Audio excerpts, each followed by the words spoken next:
Loyola University Chicago, and I'm here with Andrea Vargas, another student journalist, and today we have such an amazing guest. She's so powerful, she's amazing, and you're going to love her. So she's a Loyola University Chicago alumni. She's an entrepreneur. She has 30 years of experience in broadcasting. Not only that, she's extremely involved in her community. She has great experience in marketing, radio, communication, media management, and so much more. She's also the chair and CEO of Midway Broadcasting Corporations, and she's also the Loyola Communication commencement speaker for this year. Melody Spann-Cooper, thank you so much for being here. I'm so excited to be here. Melody. Thank you for inviting me. Of course. How cool is this? You know what is amazing? You all won't understand this till you get a little older, but imagine going back to your alma mater. I agree. As the commencement speaker and as the person who you all are honoring to do a podcast with. Right. It's amazing. Absolutely. That's like 360. Who knew? Yeah. Well, we're so happy to have you here. You are absolutely so inspiring, so incredible, and we can't wait to have this chat with you. Well, I'd like to start off with some of your early influences and going all the way back to learn more about you. You know, growing up, you were mentored by your incredible father, Yes. you know, a legend in Yes. Chicago radio broadcasting. Can you tell us a bit more about him? What were some lessons he taught you, and how did he help you and inspire you in radio broadcasting? Thank you for asking about him. My father, like most black folks who grew up in Chicago, migrated to Chicago from Mississippi. Mm-hmm. So in a very short period of time, he went from being a sharecropper to a shareholder. Wow. That's the beauty of America, right? Absolutely. And so he made Chicago his home. And my father drove a cab. He worked at the steel mill, and he loved blues music.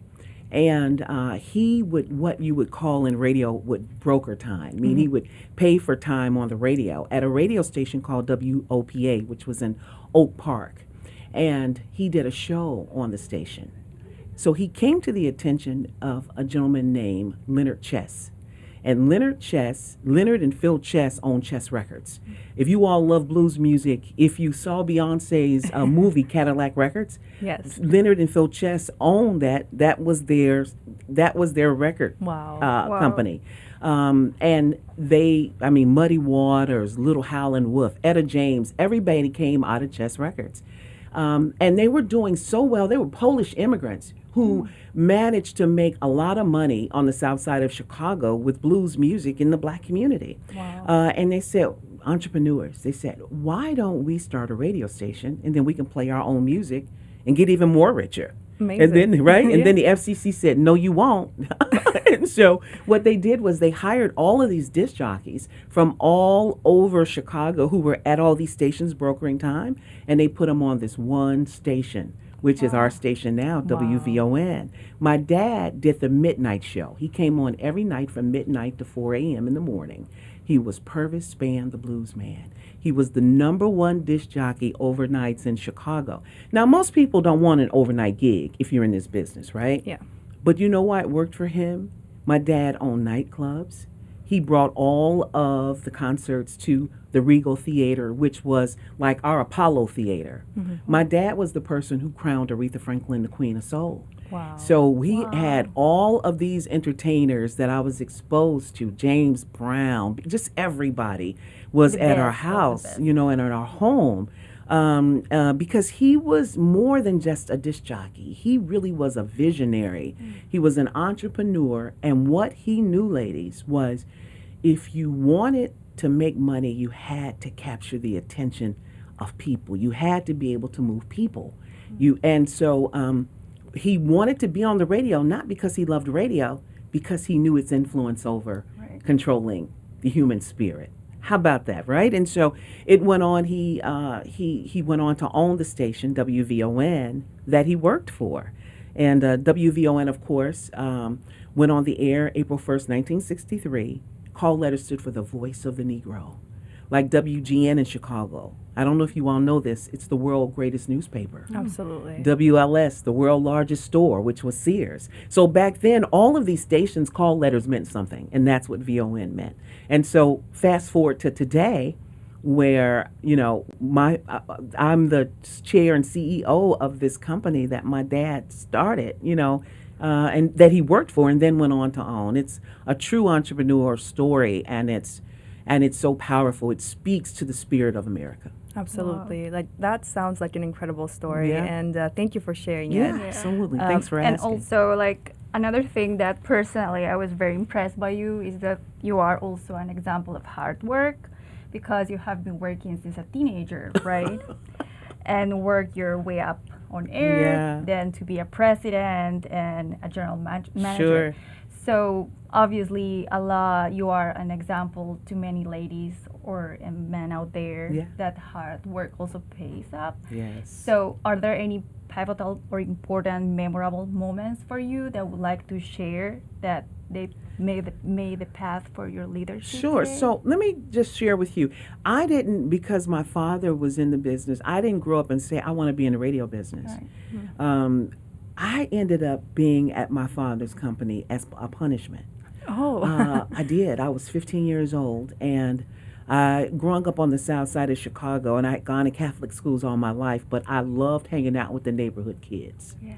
And all of them, my parents, they taught us to treat the president, the prisoner, as well as you did the president, but they didn't want me hanging out with them, okay?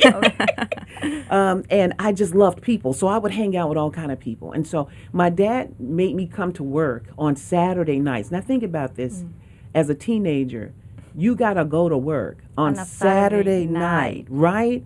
Who wants to do that? No. And to your point, so I'm like, why do I have to go to this radio station every Saturday night?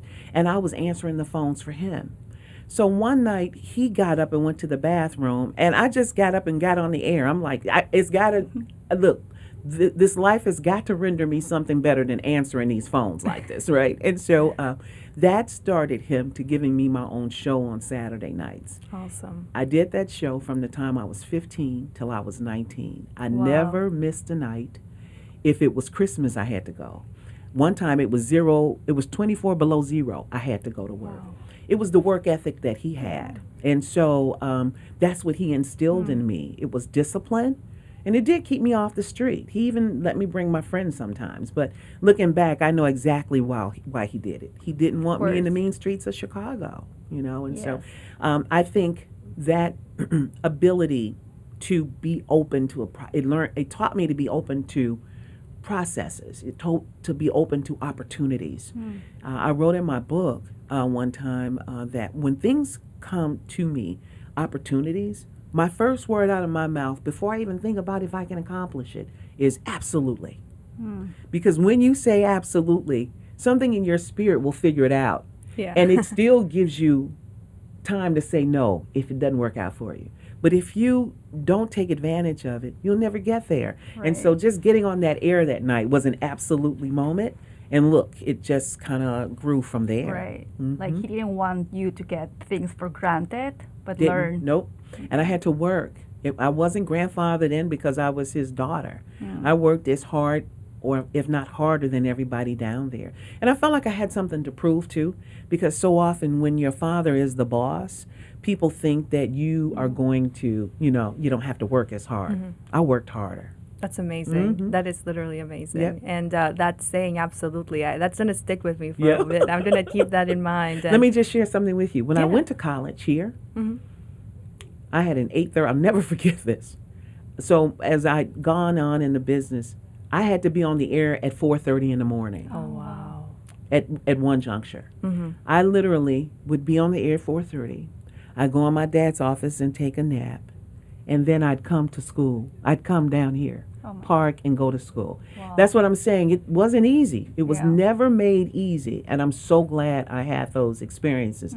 And then I also would hang out down here on Rush Street sometime. And then and then it'd be like 4 o'clock in the morning. And I still had, but as a young person, just think about that dedication. That dedication is incredible. And absolutely. I mean, I think every success story sounds so much better this way Yeah. because you really learn through everything, and it's did. absolutely amazing. And you talked a bit about, being here at Loyola. Mm-hmm. When you decided to pick a college, what made you choose Loyola out of so many options that are available in Chicago? That's a great question. So, growing up in Chicago, it's such a dynamic city. It offers so much. And with my father and with us having the footprint that we had in Chicago, I didn't want to go away. Like some people wanted to go to maybe UNCF schools or they wanted to go someplace else. I wanted to stay here. I didn't want to stay home. So I stayed on campus. So I was away at school, but I had the opportunity to go home on the weekends if I wanted to. I didn't go home many weekends. I usually only went home when it was time to wash. But Chicago offered so much.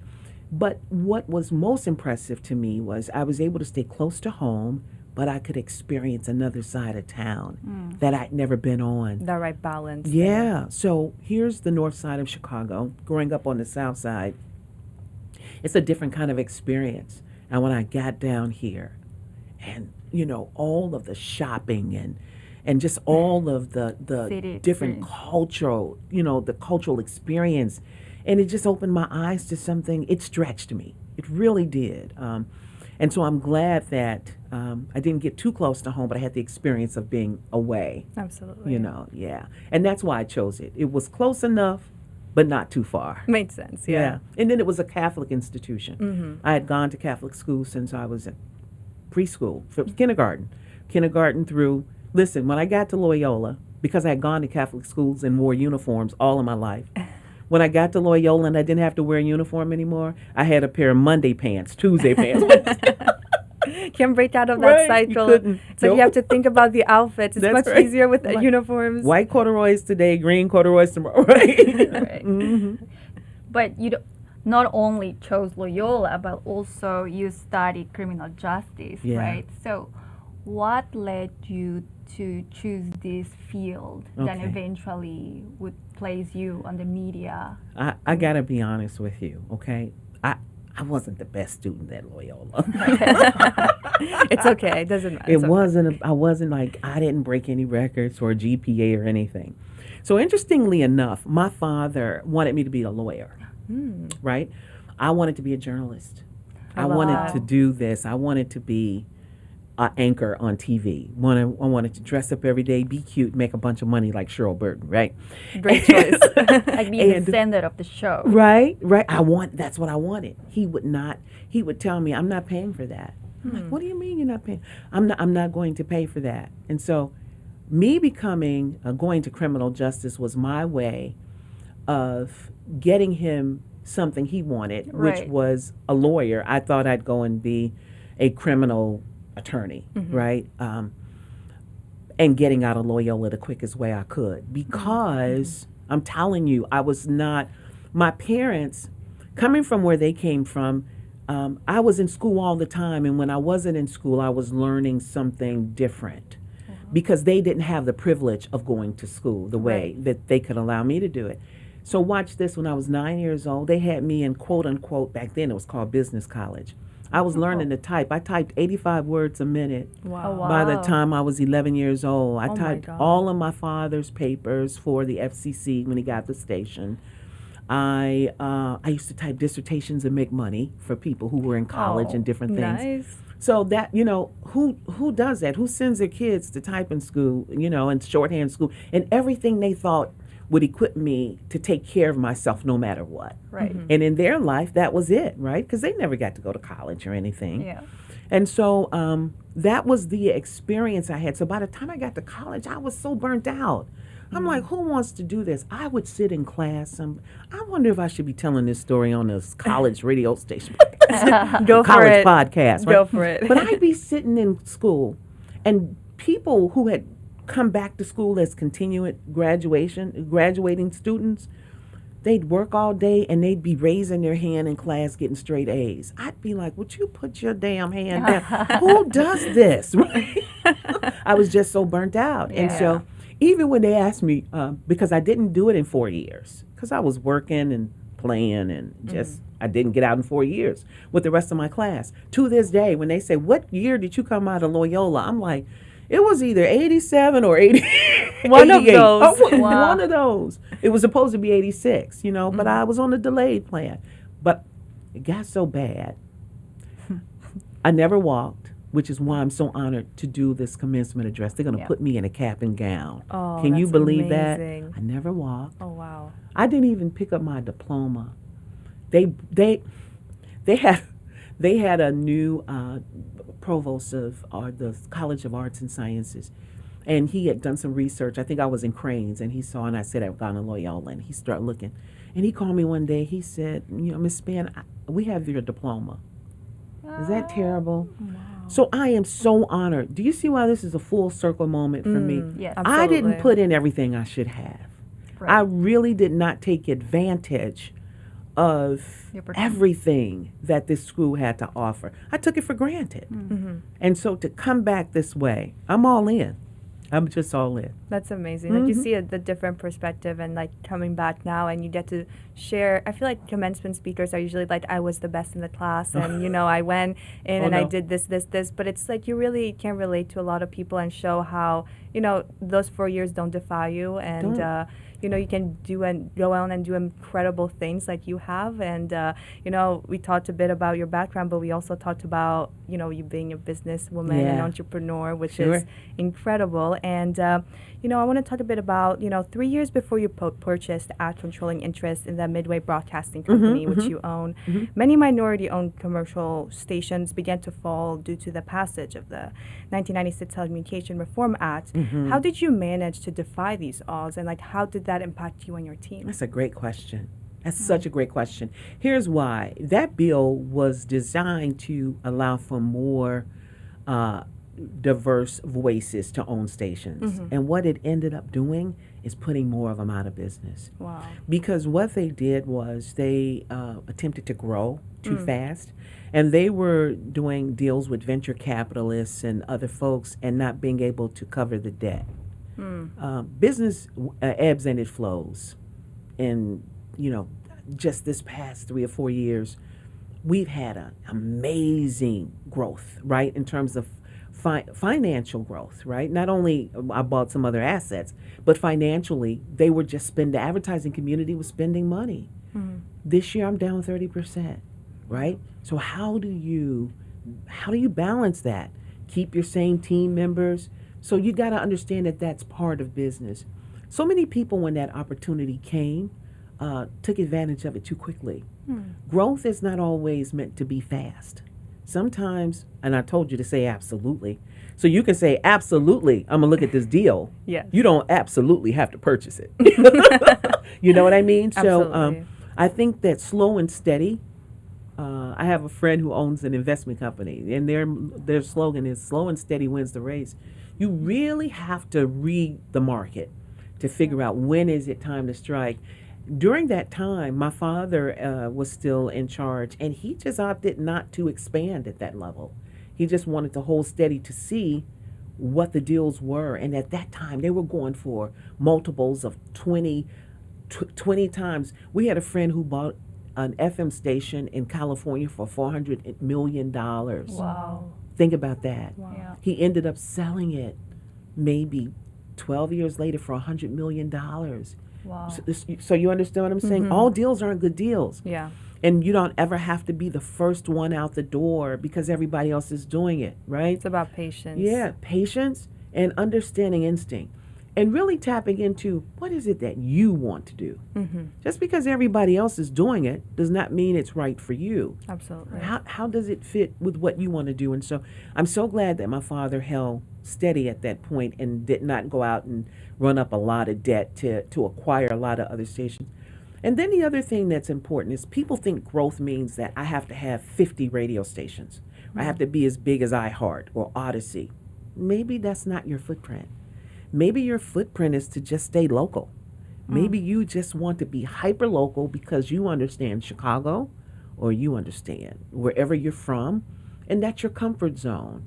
And that's kind of been our motto. You know, Chicago is home to us. We understand the culture of it. We know how it moves.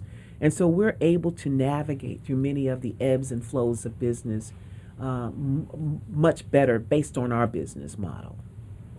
Wow. So talking about business, also, Melody, we know that in 99 you purchased a controlling interest in Midway Broadcasting Communications. Yeah. And this happened through a decline in the minority ownership of commercial stations, right? So what were the biggest challenges for you? So let me during just say this. I acquisition? saw that question. I got to tell you how I acquired the majority stock. Yes, please. This might make this interview 5 hours, but my dad and him and another gentleman owned Midway Broadcasting.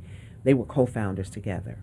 They didn't like each other. Oh, wow. And they ended up going to court. And the station was going to be sold off in receivership.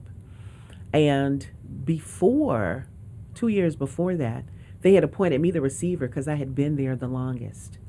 And there was a judge who was about my father's age, my father and his business partner's age. He actually retired with this case. Wow. They got a new judge.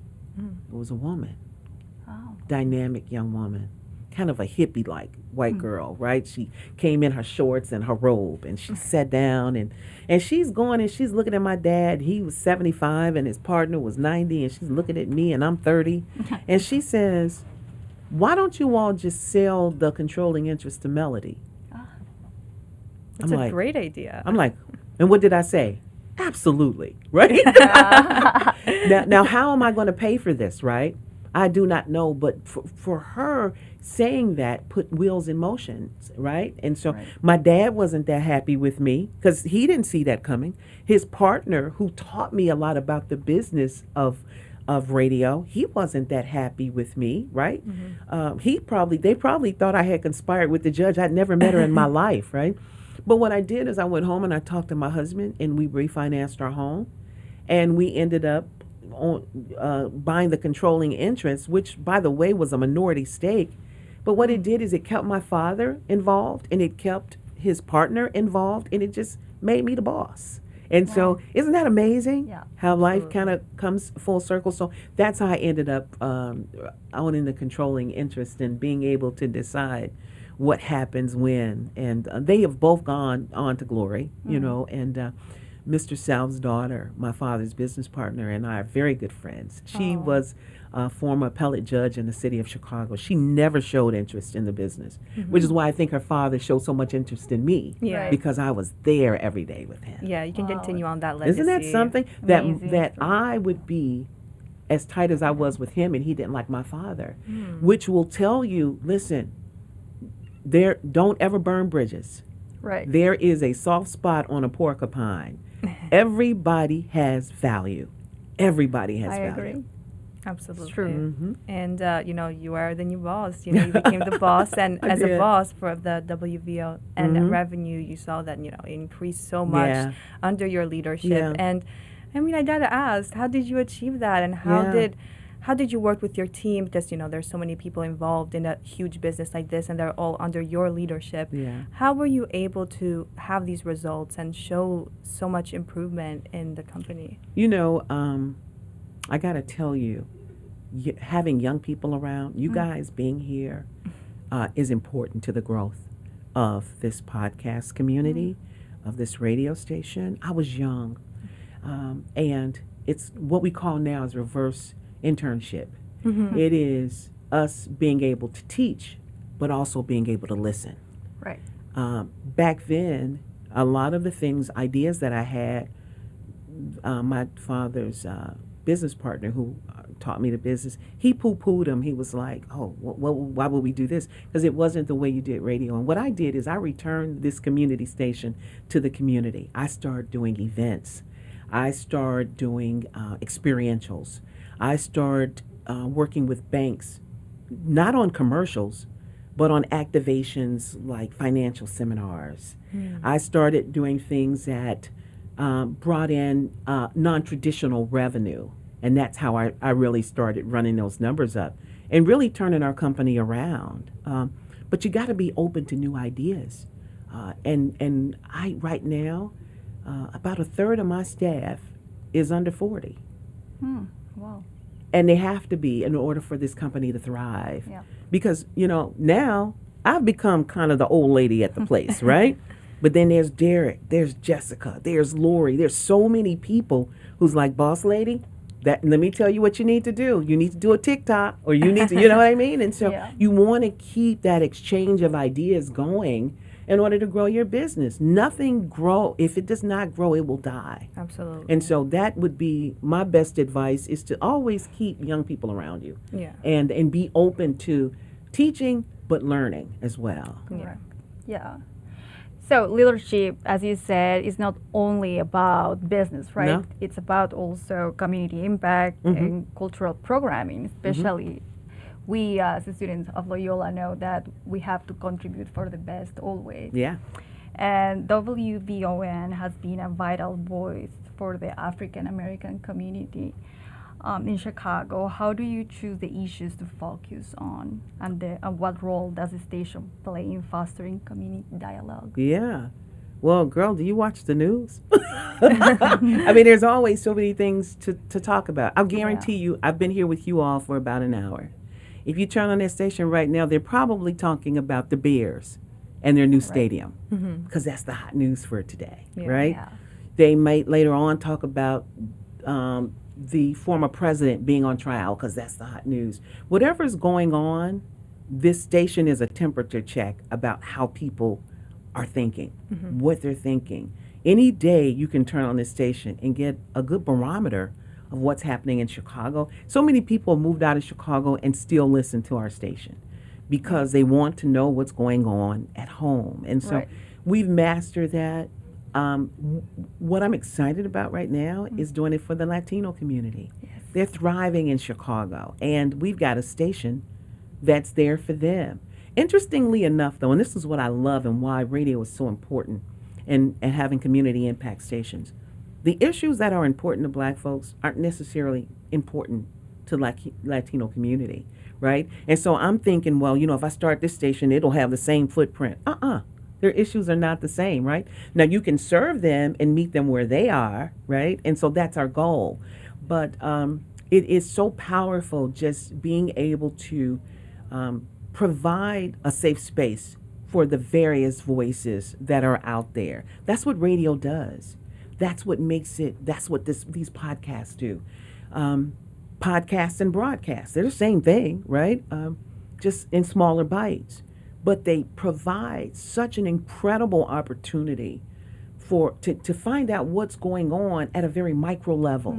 Very micro level. I'm going to D.C. Monday and I'm testifying before Congress on this, because so much of what we're doing is being lost now. People are like, well, that's thing of the past. It's the original social media, and it's always important for you to be able to hear what these dynamic communities are doing and provide a platform for them to share their thoughts and their ideas and to express themselves. TV doesn't do that in large part. You can watch it.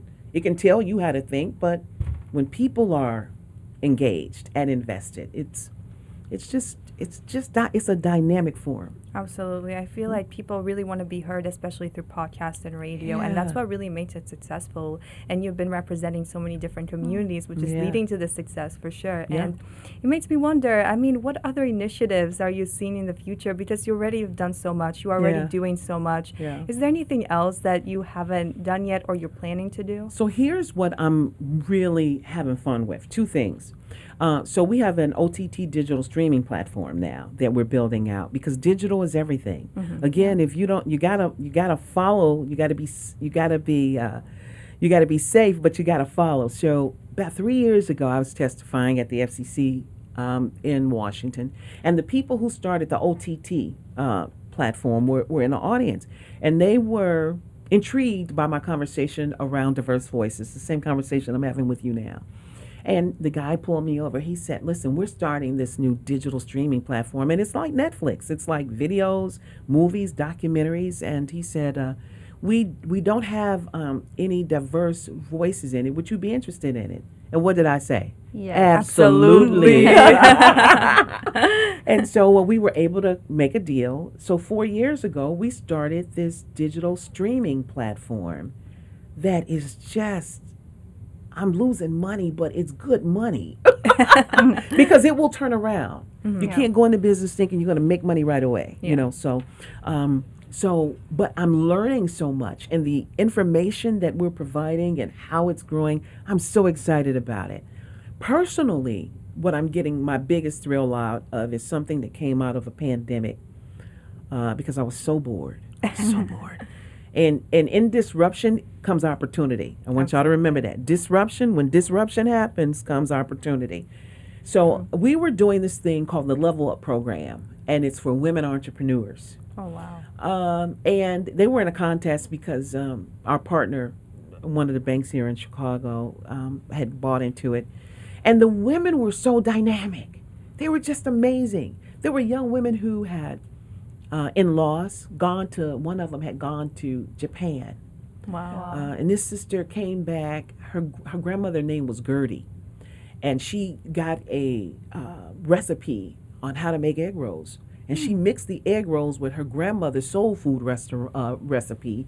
And it's crazy. Right now, she's ready for national distribution. But I share this story with you because, these young women are so dynamic. And so I'm like, I'm bored. Why don't I create a safe space for them to come and, we'll just share entrepreneurial stories and I can give them feedback. And so every Saturday morning at 8 a.m., 6 a.m., because I was in Vegas at this time. Wow. I'm up with these 12 entrepreneurs, and we are just talking about money and, scaling your business. And we started something called Her Institute. I'm in my third cohort of it, and it is so amazing. It gives me such, oh my God, I feel like I'm just teaching and learning, right? But watching these young women business and them being able to have a trusted voice, because entrepreneurship can be very lonely. Think about it. Most people go to work and then they go home. But those individuals, there's a difference in a person who cashes a check and a person that has to create it. Absolutely. And these women often don't get paid. They got other jobs and they are starting their businesses. And I've brought some other dynamic business women in the city of Chicago who are kind of doing great business to mentor them. And so, man, that just fills my heart with joy. So, what I do in the industry is great, but my give back, that's it. Sounds incredible. It is. It's amazing. And guess what? When you do things like that, the money will come. Now I'm getting paid to do it. Wow. How about that? Amazing. Right? That's always that's a plus. even better. Yeah. But I do it for free. You got to have a job you do for free. Yeah. If you wouldn't do it for free, you don't need to do it. Especially not your generation. See, we retired with a watch. That's what we did. People get up, they have a retirement party, and they go home. And unfortunately, some of them would die, especially in my mother's and grandmother's age. You all are passion people. And what I notice, I can onboard, if I can get people on my team who believe in it, who feels it, I got them, right? And so that's why you should never do stuff you don't want to do, because you have the luxury to decide. We didn't feel like we had the luxury to decide. Yeah, I think I agree. especially now, Yeah. like you can do whatever it is with, changing majors and just going out there and experiencing new things. And, for me, like, I also, like, I'm studying journalism, and I was going to do poli-sci, and then I was actually going to think of doing law school because my parents were like, you should do it. You got this. That's right. I couldn't do science or math, but then I was like, oh, my God, No. I don't like this. I want to do journalism, and here I am. And, I had a similar story like you with that, and, you just can't do something that you don't No. love because it's one life, so, yeah. Right. That's right. Absolutely. Good for you, too. Thank Good you. for you to go into... See, I didn't have that gumption. My father was paying my tuition, and so I felt like he had to choose. I should have pushed back a little more and maybe took out a loan and paid for it my damn self. You're still here. You're still here. You've done It's all everything. good. It's my already. journey. I own it. Yeah. But I so appreciate, because I can imagine, especially now, everybody is saying, don't go into journalism or don't go into communications. That's where you should go. The world is built on storytelling right now. Yeah. Everything is about the narrative. Every industry is about the narrative, right? Right. And so I think you are so in the right place. So hold on. It will happen. What do you want to do in journalism?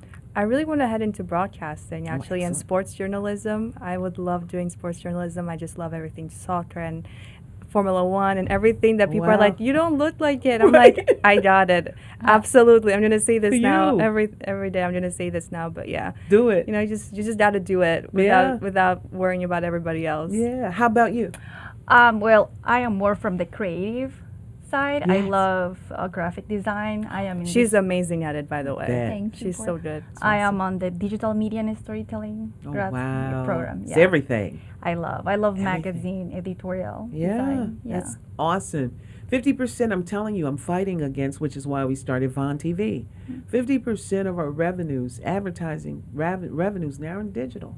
Yes. So everybody needs to wake up. Hello, get out of the abyss. You gotta be in the ballpark to play the game, right? Yeah. So good for you. I think you both are super dynamic and have made the right choices. Thank you so I think much. also like the world is going paperless. Yeah. So digital That's it. now It's it's the the way. thing. Yep. Yeah. Absolutely. So moving on, Melody. We can go on for hours.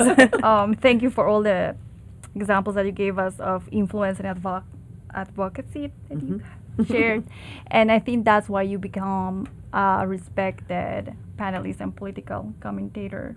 And you often also advocate for the African American community. So what responsibilities come with this role, and how do you prepare for the national spotlight on platforms like CNN, Crossfire? Yeah. Oh my God.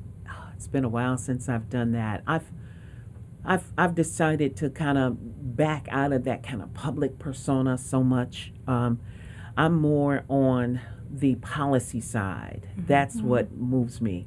So me going to DC on Tuesday to testify moves me, right? I'm going to storytell about my experience. What do you think your father would have said about? Oh man, he would have loved it. He would have been. Listen, his favorite saying was, "Get him, baby, get him." I Go love that. baby, go baby, right? And so I know he's sitting right here and just like he's like, look at my girl, right?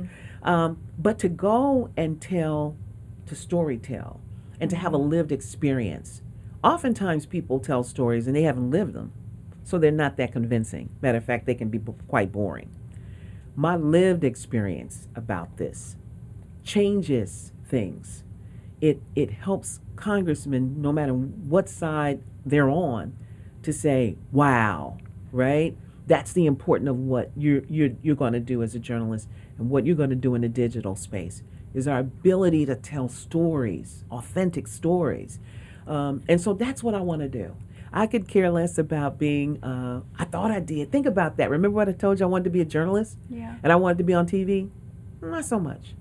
I want to wear my jogging suit and, and maybe not put on makeup that day and still be as powerful as to be able to come in here and tell a story and touch somebody's life, right? But on my own time, not because I have to do it and got to be on the air tonight at 5 or 10, but because this is what I want to do. So when I get on the plane Sunday to head to D.C. and sit and be talked to all day on Monday about what I need to do on Tuesday, when I sit down there on Tuesday, I'm going to change something. That's what I want to do. I want my life's work now to mean something, whether it's to a group of entrepreneurs, whether it's to our industry, whatever, however God chooses to use me. I want to be fully in it. I want to be so in it because I have something to say, and not because I'm trying to manufacture something to say to be relevant. Yeah. I'm over that. I'm so over it. Absolutely. And I think people now, they can look past that, Yeah. filter, Yeah. if you go in with that. You got to be so real and so open. And that's what's appreciated and goes ultimately trending and viral Yeah. these days. So that is absolutely incredible. And just hearing your experiences and your story and all this passion and ambition, I'm Yeah. sure it's not only inspiring us, but so many people listening to this. Everybody It's inspires incredible. everybody but my husband. He's like, "Are you still talking?" I love that. You talked a bit about, the importance of diversity in media, hearing different perspectives, and you've been such an advocate in that. And you've been the vice president of broadcast affairs for the Chicago Association of Black Journalists. Yeah. How was that experience, and how important is this to you? Yeah, so that was, oh my God, it's been so long ago since. We since dig I- deep in these questions. Yeah, I'm telling you. And as long ago as that's been, I sit at a different space than I do now.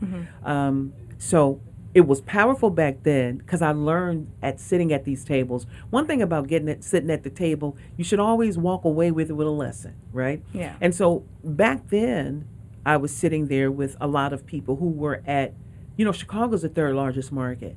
So they're working at these big corporations. And then there's little old me, right? And my family owned independent community station, right? Fast forward that to, right, the present, really. I just finished a term as the chairwoman of the Illinois Broadcasters Association. And so broadcasters across the state, I was head of this organization. And because I had sat at NABJ Chicago and watched and learned, every table I go to, I watch and I learn. Every place I go, I watch and I learn because it's going to help an experience that's down the way. I think I was a pretty effective chairwoman. And I'm going to tell you something. We live in media is a very male-dominated industry. And for this little black girl from the south side of Chicago to be in charge of the broadcasters of the state of Illinois was just mind-boggling to me. But what made it awesome was I was prepared. And guess what? They loved it. We got things done, right? Amazing. And they got to see me in action, not just as a black woman, but as a woman in that space, sitting across from the governor and talking. Incredible. It's just, we did so much. It was just so impactful. And so those are the tables, the rooms that you're in, that you sit in right now, that's going to take you, you'll see yourself 10 years later and say, oh, I know why I took time to do that. Yeah. That's why, this is what I learned here. And right? it's the best way to look back at it and all the improvements Best way to and look everything. back. And let me say this, I talk from a female's perspective, and I talk about empowering women very often because that's who we are. But I could not be the broadcaster, the businesswoman that I am, the person that I am, without some strong men in my life. Strong men, from my father to the guys at the Illinois Broadcasters Association. I have real friendships and people I can call and get advice because of men in my life who've just helped me, right? So I don't want to, I'm not in this women's lib thing like, it's us or not. No, it's all of us. And you can take a little flicker of light from every candle that is there for you. Incredible. You really can. Incredible. Wow, I agree. I think that part that you said, all of us, it's definitely something that we all Yes. have to feel. That's right. And also, Melody, I think you've mentioned about a goal to secure a 24-hour broadcast license for WVON. Done. Wow. Yeah. Well, all that's done. All of that's done. My whole trajectory now is building this Vaughn TV. And let me tell you, so there's opportunities, and then there's, I think, things that are meant to happen, God's gifts. Yeah. How I got the 24 hours was VON was on a station that was the only radio frequency in the country. I don't think my luck could have got much worse than this. The only radio station in the country that shared a frequency with another station. And when my dad filed for the license, it was a Polish group who filed at the same time. And so the FCC allowed them both to be on the same signal. Well, guess what? They went out of business in 2020. They went under. Oh. And so I filed for the FCC and got the other hours. Watch this. But watch this. Watch this. Maybe 16 years before that, I'd offered them $4 million for it. Wow. Can you believe that? I'd offered them $4 million, and they said no, and I was devastated. I'm like, Why wouldn't they take this? I could be 24 hours. That was Right. my time. It wasn't God's time. Mm. God saw it coming to me for free, Correct. right? Yeah. So that's why sometimes you just have to, all no's are not no. No is never just no. Yeah. It may be Exactly. no, not now, no later, no maybe, right? Whatever. So just be patient and let life come to you in your career and in a space. Sometimes we try to manipulate Or it. force stuff. Yeah. Imagine somebody not taking $4 million, Yeah. right? For a half of a radio station. Wow. Wow. Yeah. Everything happens for a reason. Everything. Everything does. If something doesn't work out that you really wanted, you're like, thank God it didn't happen. Something even better is going to Yes, come. absolutely. So I just love that mindset, and it's so Yeah. important, Same. especially in this industry, you Yeah. know, because it's very competitive, and Very. especially, you know, you mentioned women are very underrepresented, and Mm. you know, even though it's been some change in the recent years, it's still a very heavily male-dominated field. But Really is. you know, we talked a bit about you being an empowering boss entrepreneur, and that not only the statistics show it, but everybody around you is just so happy to be with you and have you having you your leader. And I think that that says a lot about you and just everything. But also, you aren't just any leader. You are such a creative leader and innovative leader, and that's very important, of course, for this industry. How would you say you implement this creativity and this innovation with your team? Yeah. So I don't want to be the only creative person at the table. I talked about this in my book.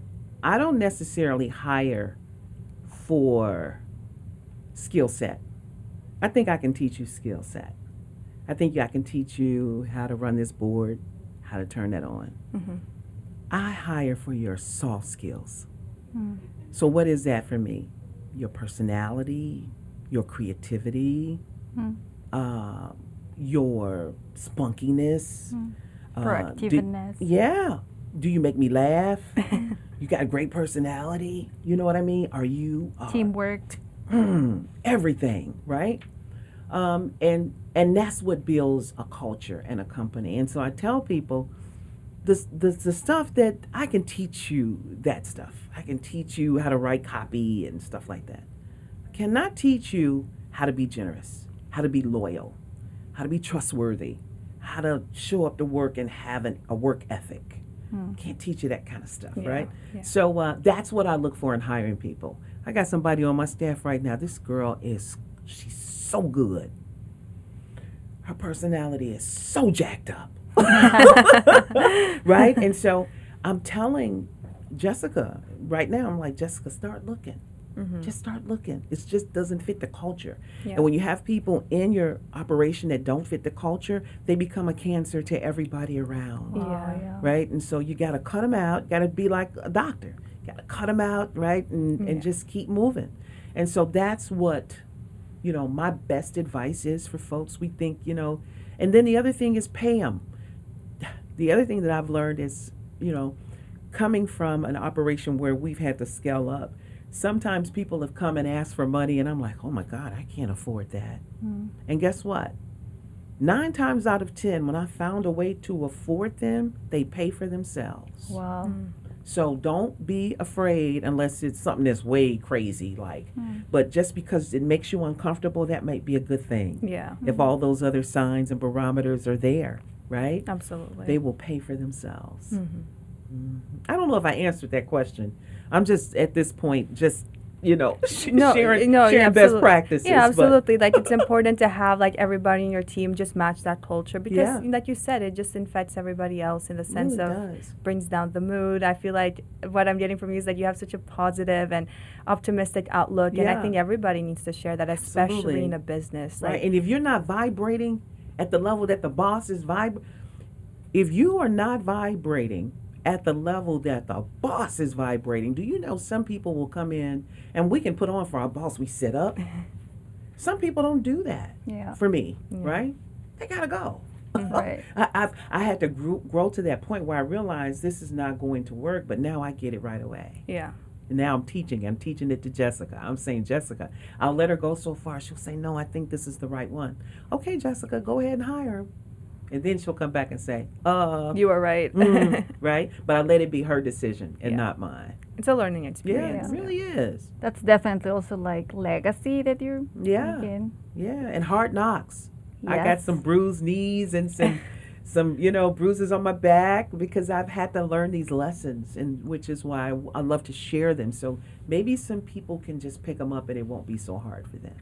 Right. And looking back Mhm. at your journey, what do you think is your most significant accomplishment? And is there anything that you have done that you would have done it differently? Nothing. Hmm. I don't live a life of regrets. I used to Good. think I did, but all of it, as I've gotten older, I realized it was all a piece of the puzzle that makes this beautiful picture. All of it. Yeah. All of it. The hardships, the things that made me cry, the things that just broke me down, was all a part to get this girl where she is now. What I'm most grateful for now as I look back and think about the pivot in my life, right, is the fact that I took my father's company and grew it. Yeah. Very few legacy companies happen that way. If you think around the country, not just in Chicago, but across the country, Yeah. do you have generational businesses that not only sustain but grow? And I've done that. It's true. And so what I think about right now is what's next for our company, because it can't be the fact that I just pat myself on the back because I've done that, but how am I going to leave it? Right? And what I know for sure is that I don't have any children, and my relatives don't seem to, they've never worked in the company or gotten it. So I'm got my eyes open to who's out here that's the next Melody that I can train and maybe sell it to them some kind of way creatively. I don't get intimidated by when somebody said, well, could you buy Midway Broadcasting Corporation? Hell yeah, you can buy it, right? There's all kind of creative ways to buy things. But will you serve, right? Will you grow it? Yeah, to And adjust so, it. right, exactly. And so I think that's the biggest tribute, is to understanding where I'm at and what's next and what needs to happen. But more importantly, understanding that I don't have to do it alone. That just as God has brought me this far, He will carry me on. And VON will be fine. Who knew that this girl whose birth was announced on a station would be sitting here owning the station, right? And talking about its future. Right. Incredible. With me maybe not being a part of it. I'm good with that. I'm good with Yeah. that. Yeah. Wow. I think the journey is just incredible. Yeah. Just looking back and having that appreciation and feeling that grateful for everything. And like you said, you mentioned a bit earlier about, that being comfortable and how once you reach that being comfort stage, you want to step out of it and try something new, which this is what really makes a business so successful. Yeah. And, finally, we'd like to talk a bit about, get a little sneak peek on your commencement speech, which is going to come up very soon. Yes. And I'm sure it's going to be incredible. What is a little message for the end of our podcast that you can leave everybody listening? I know we can't give everything away because, they'll listen live, but like just a little bit, something that you would like to leave us all with. So one thing about me is I don't deliver a speech that I don't put 110% in. If I think I'm going to bore you, I'm not coming. I'll just say no. And I'm not a person who likes to give a lot of speeches. People pay me to give speeches. I'm like, I don't want to do that, Jessica. I don't want to put on no clothes. Just tell them no. But the theme of this speech, I'll give you the theme, and then I'm going to go to the end. Amazing. Just a little bit. Perfect. Just a little bit. So as God is helping me write this, it is the genius of AI. And AI is not the AI that we're thinking about. That I'll sounds give incredible. you that, right? And then what God brought me to was a movie that none of y'all have seen because it came out before you were born. And I'm going to tell you about it so you all can watch it. Have you ever heard of Jerry Maguire? Yes. You ever seen Jerry Maguire? I haven't, but I just heard of it. One of the best movies you'll ever see. One of the best movies you'll ever see. Because in this movie, there is this actor, and why am I not thinking of his name? He's famous. But anyway, he was Tom Cruise? Tom Cruise. Yeah. Thank you. Tom Cruise was, he ran sport. He was a sports agent for big people. He had a metamorphosis in the middle of the night. And he thought that life was no longer about money. Yep. It was no longer about money. It's about really leaning into something meaningful, right? Mm-hmm. Fast forward, he ends up losing his job because he is married to this thing. And he was like the number one sports agent. And when he got down, it was one person left. It was Cuba Gooden. And he was on a banged up knee. And because of what he believed in, community, family, he had something called the Quan that he believed in. And it became his manifesto in life. He went all the way back to the top. It was so powerful. So it wasn't about the fast lane of him being this big sports agent or making this big money or landing the big new Caitlin Clark. It was none of that. It was about what do I need to do to have a fulfilling life, That's a right? great movie. In this industry. You got to see it. I will. You got I will, to. You for got to sure. see it. It was ahead of its time. And then it had a love story in it, so the girls Yeah. love that too. Oh, right? yeah, that's always a little romance, Oh, little yeah, plus little in the romance. movie. But it was a guy who always ended the movie. He said, I love my life. He said, in life, I have failed as much as I've won. But I love my life. And I love my wife. And in the end, that's all that matters. That's amazing. So freaking powerful. I Yeah. love And it. so the speeches all are wrapped up in there for the School of Communications, because you guys have the ability to be transformative in any industry. The industry does not matter. True. They need you to tell the story. Incredible. And that's it. It's It's your true. agency. I think communication right now, it's the key to everything, especially nowadays. Yeah. You have to be able how to transmit or convey whatever you want to Right. the outside world. Can't kill the human spirit. Yeah. You go to Target right now. I'm not a thief. And if I had to sit there and keep scanning this stuff, and there's nobody over there to help me, at some point I'm going to make a decision. Am I just fed up and I'm going to put this thing in here and leave, or I'm going to put it back? And chances are even the most righteous person will say, I ain't got time for this. I've spent enough money and put this in here. But they're going to make sure a person is there Yeah. that's going to watch and help you. That's who you are. Yeah. Because they can't tell stories without the human spirit. I don't care how much AI. I don't care how much they make them look like you. Yeah. I don't care. You got to fix it. You got to help it. You got to manipulate it, right? Yeah. And so that's why I think even when I was coming up and people were like, you wanna go to school to be a journalist in communications, and my dad was like, I'm not paying for that. Big mistake, right? Yeah. And here's the big mistake. I would have got out of quicker. I would have graduated on time. But I think there were like different times, right? Yeah. Back Yeah. then, maybe Yeah, absolutely. parents wanted to be like you a lawyer or a doctor. Yeah, or Indian chief. Don't forget that. Yeah. I feel like that you said with AI, like even now they're like, oh, you can't do that because you're not gonna have a job. But I feel like a human writing, a human speaking, it's never gonna change that, Right. no matter how advanced it get, like you said. And Right. I just think that that's something that all aspiring journalists should remember and not be afraid to go into this Lean field. in, and the world is your oyster. You know, think about it. A doctor who's a neurologist can only work on the nerve system. Yeah. Yeah. It's the only thing he's trained to do. You are with what you're studying and what you all are doing, you can go anywhere. Yeah. You're telling the doctor's story. You're telling the medical center's story. Right. So I love the fact that it gives you the plurality to just explore, right, and to do so many different things. Yeah. And so I just think it's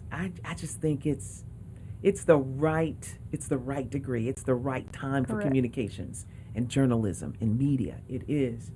Storytelling is everything. Absolutely. And Yeah, and like adding to AI, I think actually in order to have a good outcome from AI, you have to know how to prompt AI, which is basically how to feed or communicate with AI. Yeah. So if you don't prompt a good message or you don't type or communicate well, then you won't get a good outcome. And you're going to leave a wide swath of the Yeah. American society out of that, because I can barely sign on a Zoom without Jessica. So, so you can't even try to get me in an AI world to fix, move, talk, any of that, right? Yeah, I got nothing on us. Yeah, We can do this. Stay the course. Absolutely. Well, Melody, this was incredible. Oh, I thank feel like you. we could stay here and talk for hours with you. You are so knowledgeable on literally everything. So you. it was such a pleasure having you, and Thank I truly feel so inspired after this conversation. I'm sure glad. Andrea as well. Like, we are so happy to have interviewed you. Thank you so much for your time. I know you're very busy. We wish you best of luck, and I'm sure now we'll continue to say absolutely with everything. And everyone listening, don't forget that. That's such a great advice, and thank you so much for being Thank you here. so much. Thank you, Honored- Melody. Honored to do it. Thank We're you honored so much. to have you here. And also something that really moved me today is how you wanted to create a broadcast only for Hispanic people, Yes. because I'm part of that group and I know a lot of Hispanic people that sometimes struggle to find a place where they can feel like home, especially Yes. being away from home. So Yeah. thank you for that. Oh, honored to do it. Honored to do it. Thank you, Melody. Thank you. Thank you.